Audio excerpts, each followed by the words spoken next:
कैसे चलेगी। With camera person Balkrishna के साथ ज्योति दफेदार, डीडी न्यूज, बेंगलुरु। वेनेजुएला के साथ जंग के मुहाने पर खड़े डोनाल्ड ट्रंप ने अब नाइजीरिया पर अपनी आंखें टेढ़ी कर ली है।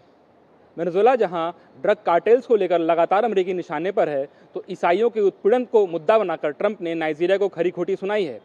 ट्रंप ने इस बार नाइजीरिया पर सैन्य कार्रवाई करने तक की धमकी डाली है। अपनी टैरिफ की धमकियों से पूरी दुनिया को एक अघोषित ट्रेड वॉर में झोंकने वाले अमेरिकी राष्ट्रपति डोनाल्ड ट्रंप शायद अब एक असल जंग छेड़ने की तैयारी कर रहे हैं। ईसाइयों पर अत्याचार का हवाला देकर ट्रंप ने नाइजीरिया में सेना उतारने की बात कही है।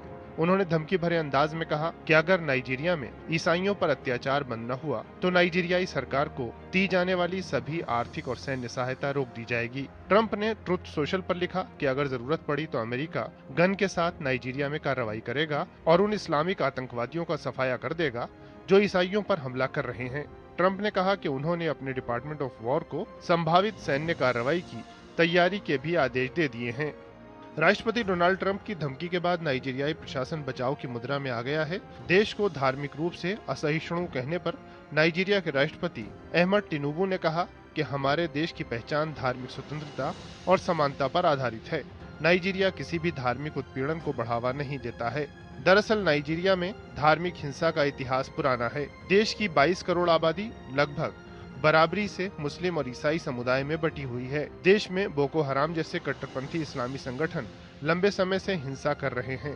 अमेरिका लगातार नाइजीरिया को धार्मिक उत्पीड़न के मामले पर चेतावनी देता आया है। कुछ हफ्ते पहले ही अमेरिकी सेनेटर टेड क्रूज ने भी कांग्रेस से अपील की थी कि नाइजीरिया को धार्मिक स्वतंत्रता का उल्लंघन करने वाला देश घोषित किया जाए। ट्रंप ने भी कहा था कि नाइजीरिया में ईसाई अस्तित्व के संकट से गुजर रहे हैं और रेडिकल इस्लामिस्ट इन हत्याओं के जिम्मेदार हैं।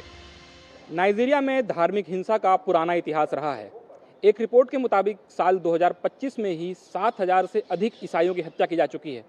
पूरी दुनिया में अपने टैरिफ का डर दिखाने वाले ट्रंप क्या वाकई में ईसाइयों के मानवाधिकार को लेकर चिंतित हैं, या अफ्रीकी देशों पर दबाव बनाने का ट्रंप का यह कोई नया पैंतरा है?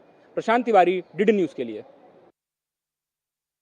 होबार्ट में हारा ऑस्ट्रेलिया, भारतीय शेरों के आगे कांप उठे